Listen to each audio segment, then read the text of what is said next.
আসসালামু আলাইকুম প্রিয় দর্শক, আপনাদের সকলকে স্বাগতম।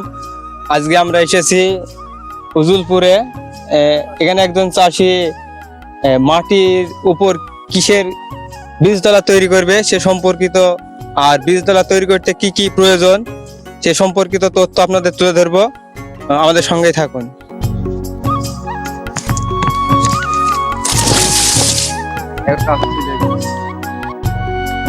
আসসালামু আলাইকুম ভাই।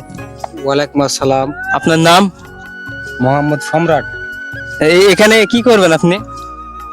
এখানে কপির চারা দেবো। কি কপির? ফুল নিনজা। আর বীজ এখানে কি আপনি বীজতলা তৈরি করছেন নাকি? হ্যাঁ, বীজতলা তৈরি করতে কি কি প্রয়োজন, কি কি করা লাগে? আমার এই বেডটা 30 বেড। এই বেডে 6 কেজি মতন জিপসাম দিয়েছি, তারপরে 3 কেজি ফসফেট, একটা ক্যারাটি বীজ দিয়েছি যেন রুই পোকা ঘুঘরু না লাগে। এখন বীজতলা তৈরি করে আপনি চারা কবে দিবেন? বীজ যেটা কালকে দেবো, আর এই যে এটা তো আজকে দিয়েছি, এটা আজ দিয়েছি এটা।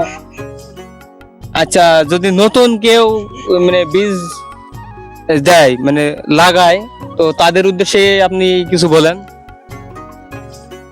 তাদের উদ্দেশ্যে এই যে কি আর বলবো, এই যে আমার তো যেসব জিনিস দিয়েছে সেটা বললামই, যে এই যে আমার এটা 30 বেড।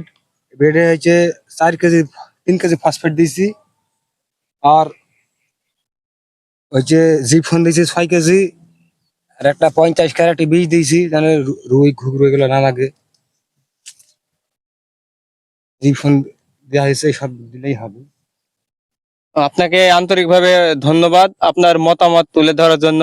প্রিয় দর্শক, পরবর্তী ভিডিওতে আমরা আপনাদের দেখাবো কিভাবে বীজ দেওয়া হয়, শ্বাস কাটা কিভাবে করতে হবে।